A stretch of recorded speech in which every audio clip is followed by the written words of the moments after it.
Welcome to the Buffalo Sports Report with Stu Boyar and Tony Fiorello, presented by 300 Level Media, sponsored by Logistics Plus of Buffalo, providing services for all of your logistics needs.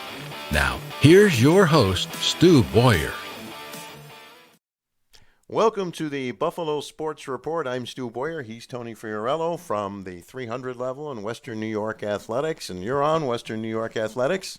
And we hope you enjoy our show. It's NFL Week 3 for the Bills. An impressive showing by the offense, and especially Josh Allen. He quieted a whole bunch of those naysayers, and for some reason there still are plenty of them, with a huge performance in Miami last week. And now we'll see what the Bills can do against a much tougher opponent. Oh, yeah, absolutely. And, I mean, it's kind of refreshing to see this, isn't it? I mean, when was the last time Buffalo had as good of a passing offense as this? 2002 with Bledsoe slinging around the yard with Moles and Peerless Price? Well, it's been a while. It's been a long time, and Bledsoe to me had 8 really good games with the Bills, and it was all downhill after that. Yeah. So to find any quarterback play like what Josh Allen did last week, you got to go back to Jim Kelly, and we all know that he's in the Pro Football Hall of Fame. Right, yeah. So hopefully Josh can keep this up. I don't see why he can't, but as I said, this is a much tougher opponent, and all of a sudden there's some pretty big defensive concerns too. Yeah, absolutely. I mean, you still have Edmonds and Milano. They're still dealing with injuries, and I think Ed Oliver has had a knee issue this year, so we don't know if he'll be able to go or not. And yeah, the Rams are definitely going to be a much tougher out to deal with than Miami and the Jets. I mean, granted, Allen did have a very good performance against both of them, but like you said, the Rams are a totally different animal, and not only that, but he's also got to throw at Jalen Ramsey this week too. Well, and the real big monster is Aaron Donald. Yeah. Because he can take over a game all by himself. Right, yeah. So, and Zach Moss is out, so more carries potentially for Devin Singletary. Does it mean Josh Allen runs more? Because they're going to have to establish a running game, preferably without Josh Allen running too much. So that T.J. Yeldon might get a chance. And when he was with Jacksonville, when they had Leonard Fournette, I thought Yeldon was very good. But since he's been here, I think he's had some issues holding on to the football. But I think they really got to get that running game going. Yeah, and plus the Rams, they don't have the greatest linebackers either. I mean, beyond I think a couple of guys. I mean, one that comes to mind I think is Leonard Floyd. They brought him over from Chicago because he knows their new defensive coordinator Brandon Staley from their days in Chicago. Because Staley used to be the linebackers coach over there, along with Fangio. Fangio brought him over to Denver, and then McVay brought him in to replace Wade Phillips.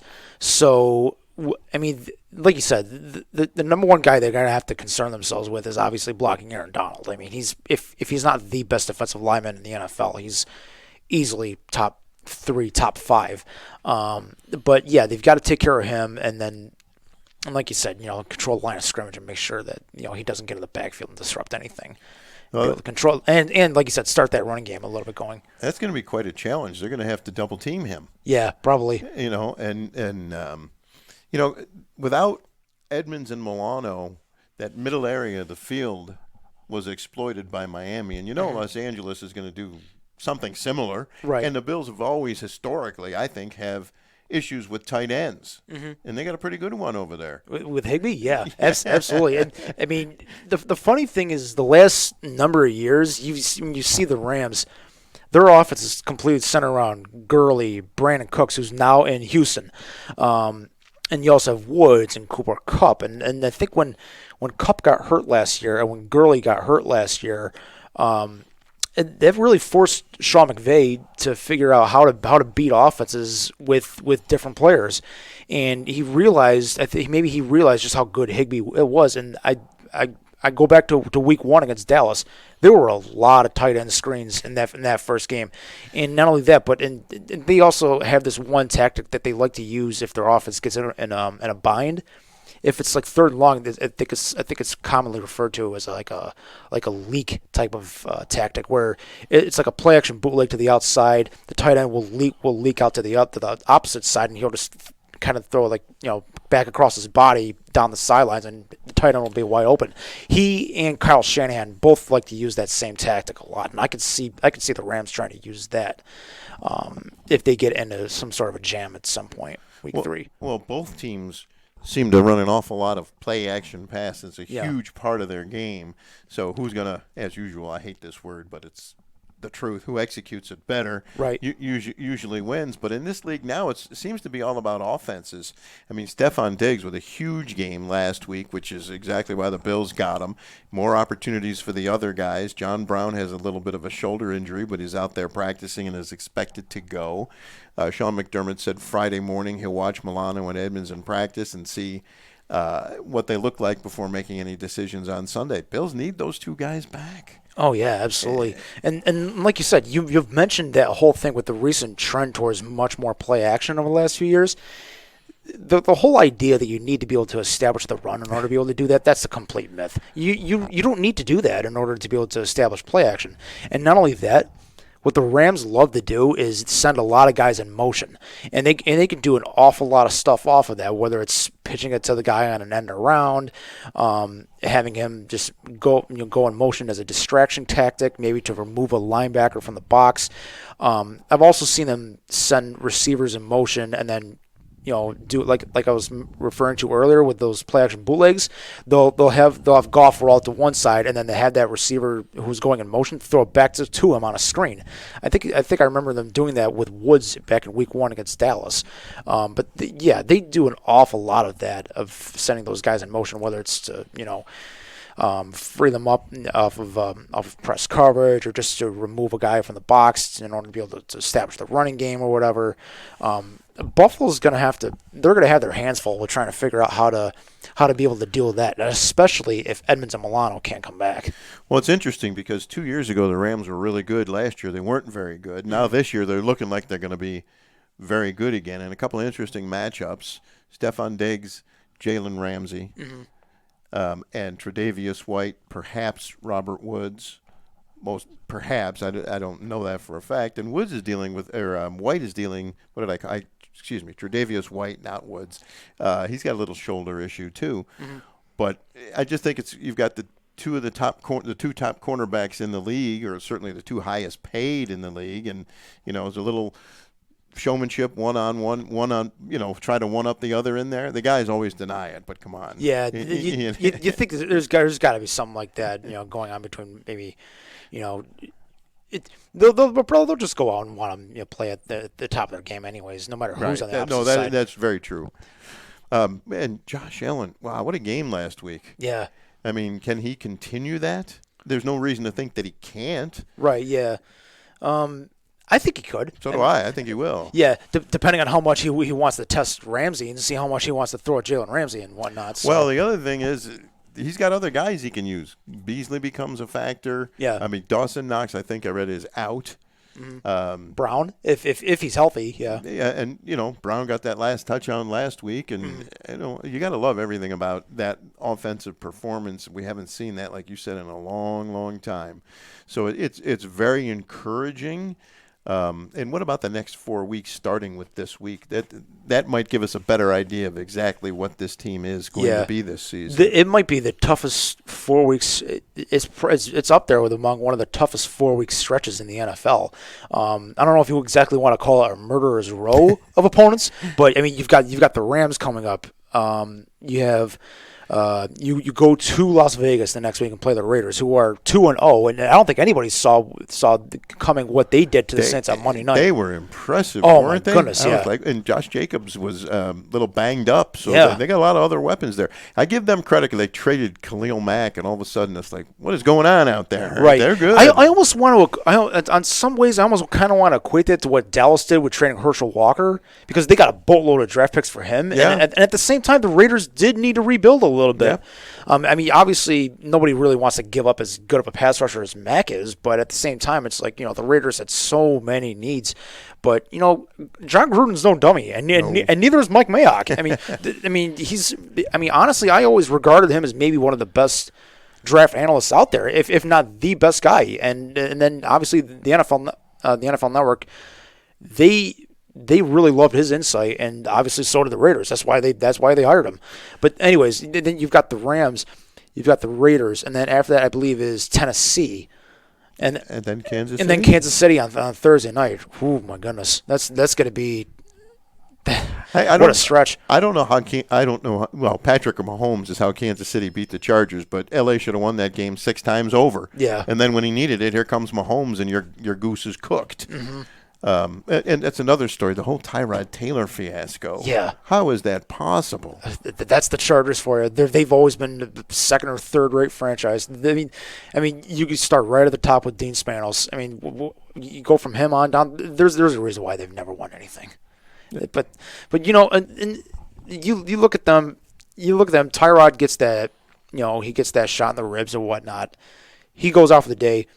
You got to give Justin Herbert an awful lot of credit. He didn't even know he was going to be stepping out of the field until literally 10 seconds before the kickoff when Anthony Lynn told him that he was going to be starting. I mean, that obviously eliminates all the butterflies in his stomach that he would have had before.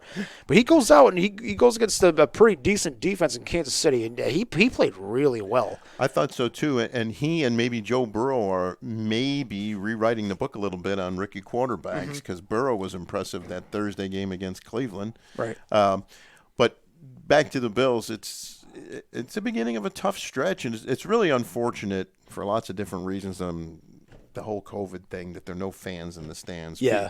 Because coming into the stadium in Orchard Park with all those fans makes it a much tougher test. Yeah. Or for the Bills going on the road, it's just tougher. There are no fans, so it's like no home field advantage, nothing. But anyway, back to the Bills and the Rams. It's just, is this the week we see a breakout game from Devin Singletary? Because that offensive line has to get a running game going. Yeah, it has not been impressive. Yeah, it certainly the running could be. game. That's right. Right. Yeah. I mean, it certainly could be. I mean, is like you said, as long as they take care of obviously Aaron Donald and a couple other key guys up front. I mean, the Bills' offensive line. I mean, it's obviously it's no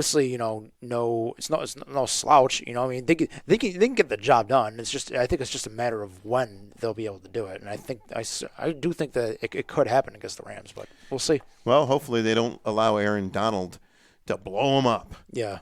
Anyway, he's Tony. I'm Stu. We'll be back with more after this short break. 300 Level Media is a locally owned and operated multi-purpose media company right here in Western New York. You'll find us everywhere, covering the Bills, Sabres, Buttes, Bisons, Big Four basketball, local college sports, and much more. Our staff offers a variety of media services, from video production, live event coverage, audio broadcasts, professional voiceovers, camera operation, and videography. Visit www.300levelmedia.com or give us a call at 716-427-2600. This is 300 Level Media. Welcome back to the Buffalo Sports Report. He's Tony Fiorello. I'm Stu Boyar. The 300 Level and Western New York Athletics is where you can find Tony's great writings. And me, I just kind of hang out here and I'm enjoying myself. I used to be at Channel 2, and that was a lot of fun for 35 great years. And now Tony and I and Frank Wolf and Tom Prince and Russ Battaglia are all hanging out here and having a grand old time. One of the guys we haven't really talked about is Brian Daboll, who took a lot of grief, but I don't think you can underestimate what he's done with Josh Allen. Now, Josh deserves all the credit for the hard work, but let's compare, for argument's sake, Sam Darnold, Josh Allen. Yeah.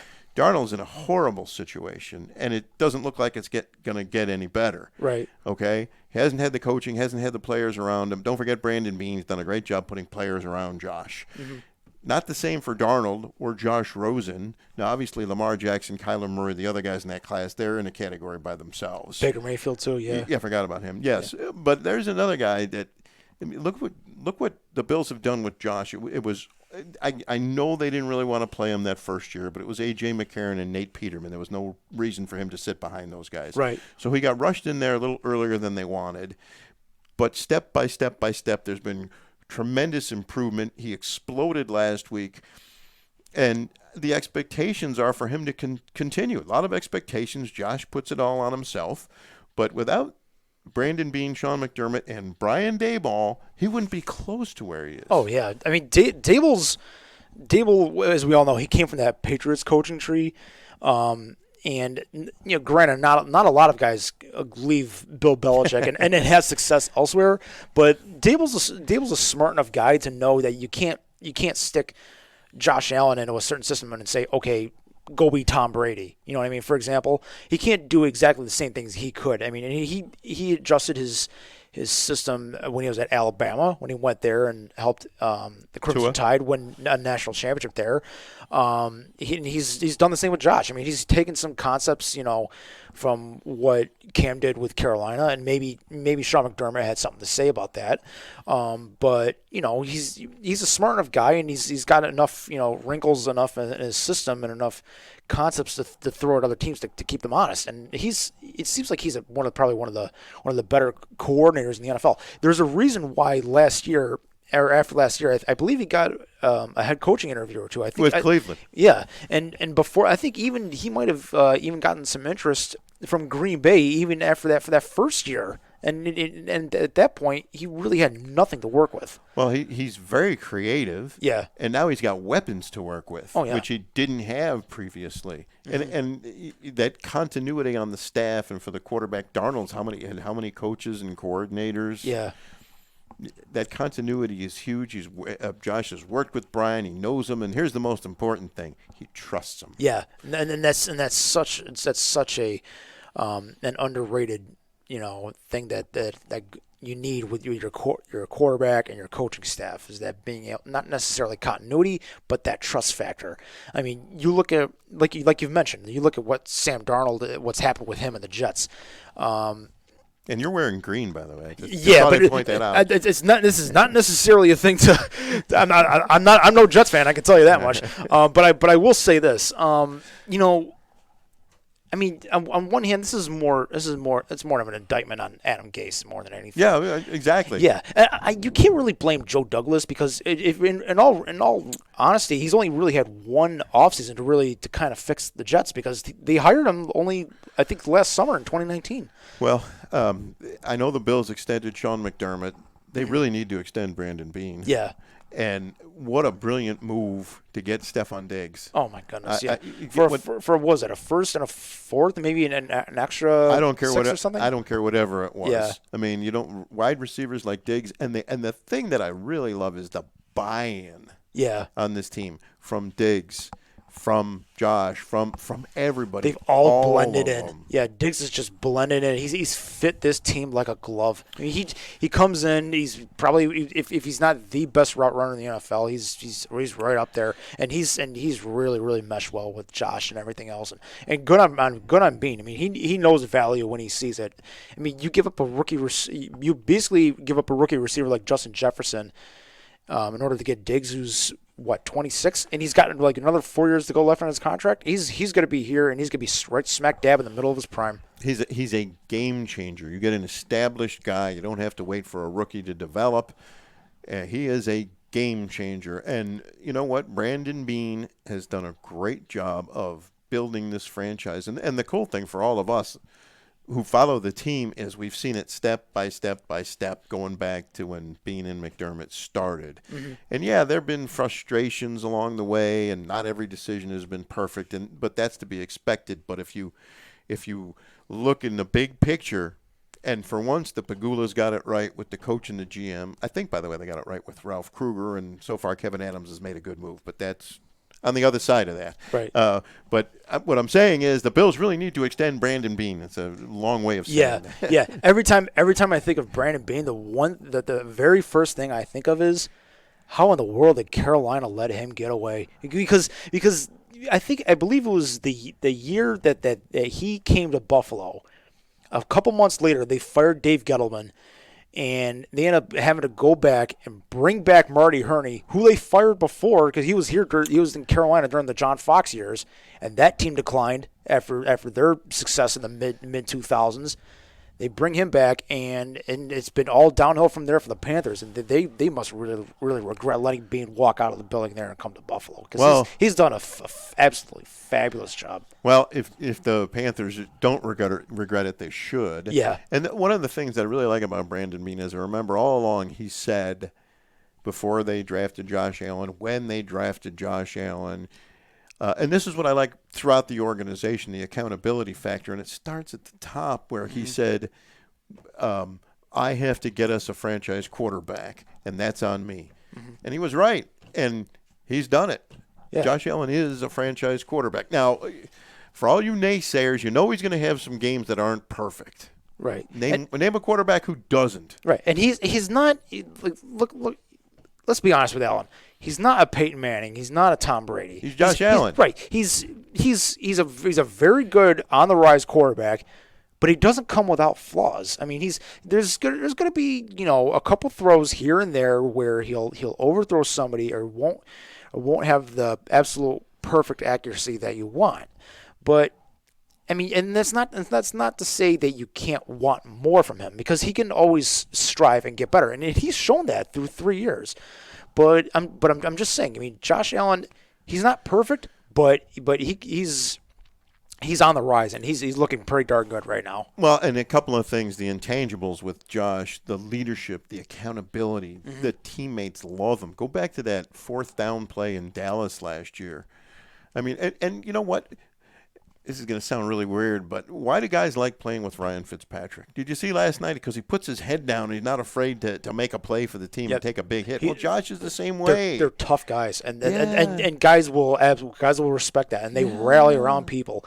And that doesn't necessarily just go for the quarterback position. It goes everywhere. Yeah. It goes everywhere. You look at every single position. There's a reason why you look at other teams when they've had certain leaders and they just gravitate to them. You look at a couple examples. You look at like Philadelphia. For years they had Brian Dawkins at safety. The guys gravitated towards him. Baltimore, people gravitated towards Ray Lewis for all those years, and it's just, and they're just leaders. When you have guys like that, you guys rally around them, and they make them want to perform well for them. All right, now we're going to take a quick break, come back with our picks for this week, and we'll touch briefly on a couple of other topics of things going around in Buffalo sports. So we'll be back after this.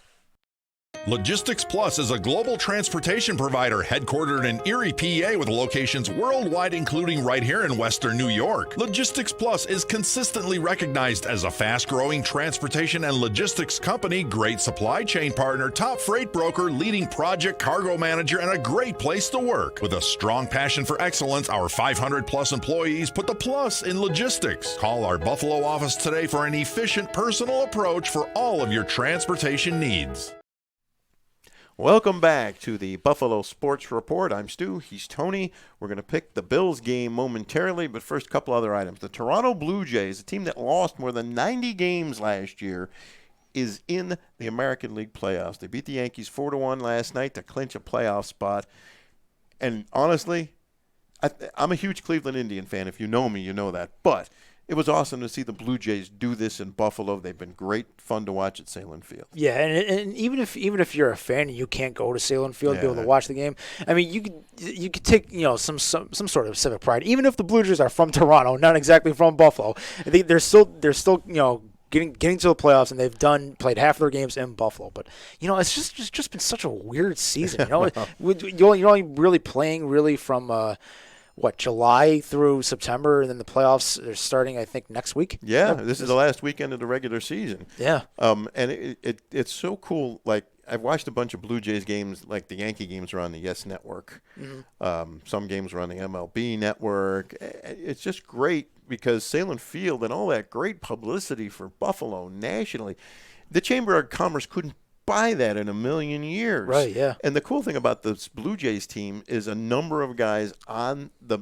Blue Jays, I almost called them Maple Leafs, well, they had a AAA team, I think, that was the Maple Leafs long before you were born. But, probably. But all those guys on the Blue Jays actually played with the Buffalo Bisons, and that to me is fabulous to see. I love that. Yeah, and it always it says something about having a team that's being able to develop guys and being able to send them to the majors. You always take some sort of pride in that. I mean, you look at the Rochester Americans. I mean, people in Rochester are always they kind of like to take credit for being able to have guys go up to Buffalo and play well with the Sabres. But that's good though. I mean, it's always good to see that. Well, and the Blue Jays are very young and getting better fast. Yeah. And they got more young talent on the way, especially in the pitching department. Okay, so now we'll switch gears to the Stanley Cup Finals.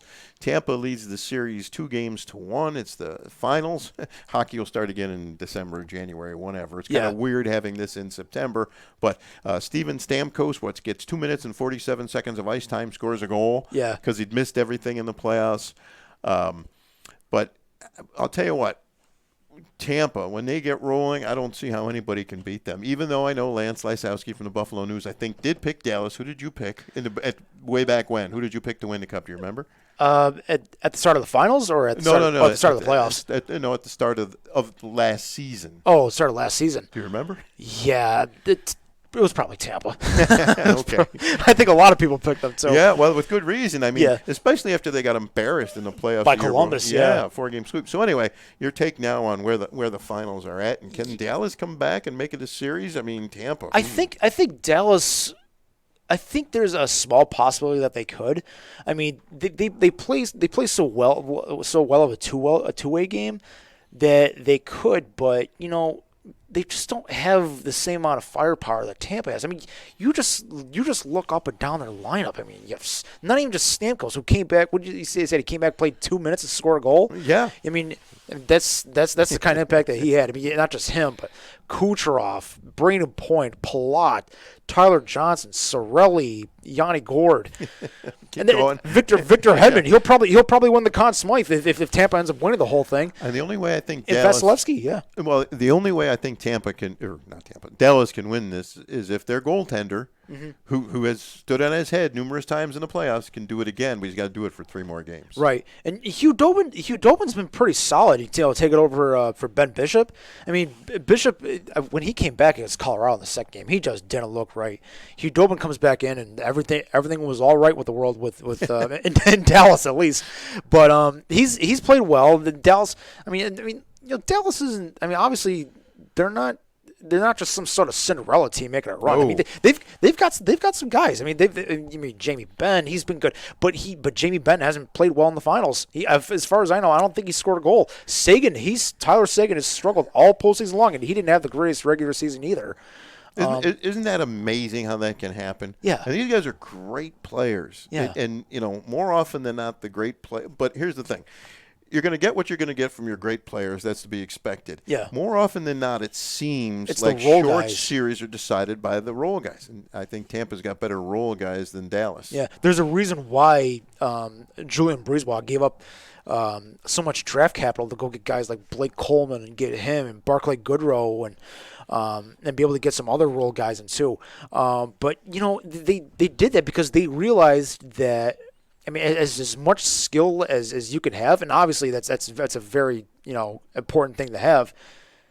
None of it mattered against Columbus because Columbus just completely outworked them last year, and they realized, okay, we need to get a little bit grittier, a little bit better, and not just that, but also those guys are also really good penalty killers.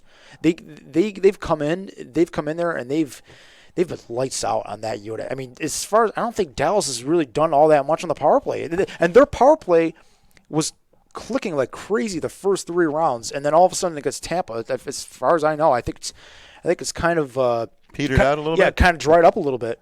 Well, and now the Sabres did make a move this week. They signed Curtis Lazar to, I believe, it was a 2-year deal. Mm-hmm. I thought he came up and played a valuable role for them and did a very good job of it. Yeah, they've got a role in mind for him, and it's probably going to be 4th line center. I mean, Lazar, his first couple of years, I remember him bouncing back and forth between a couple of teams. I think Ottawa and Calgary. Wasn't he like a first-round pick of Ottawa or Calgary? He might have been, but I'm pretty sure he was. You know who Lazar reminds me a little. You know who this situation reminds me a little bit of. Remember Eric Rasmussen? Yes. When Rasmussen he came in, he played, and he was a big-time player in college, but his role changed once he got to the NHL and he became more of a 4th line grinder type.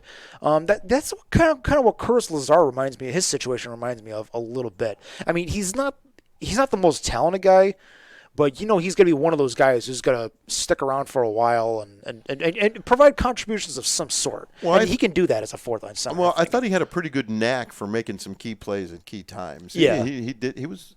I think he was better than a lot of people expected. Yeah. And hopefully that continues as they build their team and grow their team. And, yeah. They great start, I think, by getting Eric Stahl. And So maybe, and good for Kevin Adams for getting his career off to a really good start, Yeah. on paper at least. So far. yeah, and we won't have a better idea, until after the draft, until they start, Free until after they start playing in December, January, whenever. Yeah. Whenever it's just weird having Stanley Cup Finals in September. That's a little odd. Yeah.